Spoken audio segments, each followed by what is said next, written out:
Efter andra världskriget vill Sovjetunionen öka sitt inflytande. De installerar kommunistregeringar i flera östeuropeiska länder.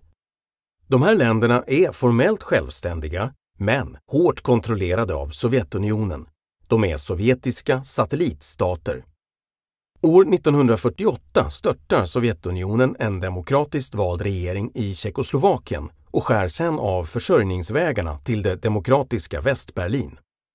USA och Västeuropa börjar bli nervösa. Vad är Sovjetunionens nästa mål? I april 1949 träffas utrikesministrar från 12 västeuropeiska och nordamerikanska länder i Washington DC. De skriver under ett avtal där det står att en attack mot något av länderna, från till exempel Sovjetunionen, kommer att anses som en attack mot dem alla.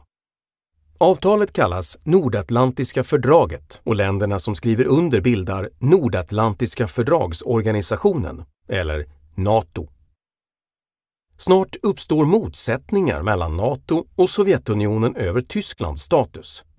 Tyskland har varit en delad nation sedan slutet av andra världskriget. Amerikanerna, britterna och fransmännen ockuperar olika zoner i västra Tyskland och i Västberlin.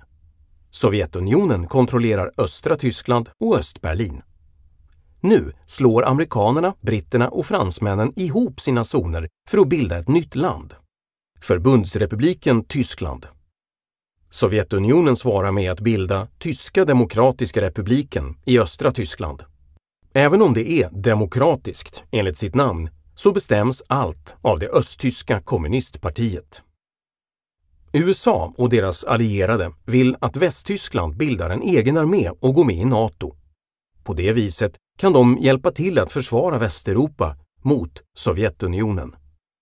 Sovjetunionen gillar inte alls den här idén. De varnar för att om Västtyskland bildar en armé och ansluter sig till NATO så kommer Sovjetunionen skapa sin egen försvarsallians. Tyskland går ändå med i NATO och börjar bygga upp en egen armé. Så Sovjetunionen gör precis det de varnat för.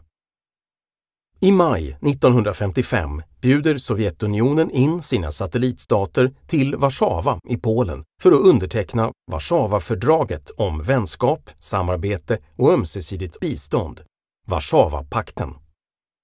Liksom NATO är Warszawapaktens länder skyldiga att komma till varandras försvar om de blir attackerade av en fiende. Pakten upprättar också ett militärt högkvarter i Moskva för alla undertecknande länder, vilket tydligt signalerar att Sovjetunionen bestämmer. När Ungern och senare Tjeckoslovakien och Polen försöker motsätta sig det sovjetiska styret använder Sovjetunionen trupper från Warszawapakten för att slå ner upproren. Pakten kommer att gälla till 1991. NATO och Warszawapakten, två avtal som för samman de västerländska demokratierna på ena sidan och Sovjetunionen och dess kommunistiska satellitstater på den andra. Även om de här allianserna inte uttryckligen är i konflikt med varandra är det tydligt att en tvist mellan två medlemmar från motsatta sidor lätt kan eskalera till en mycket större konflikt.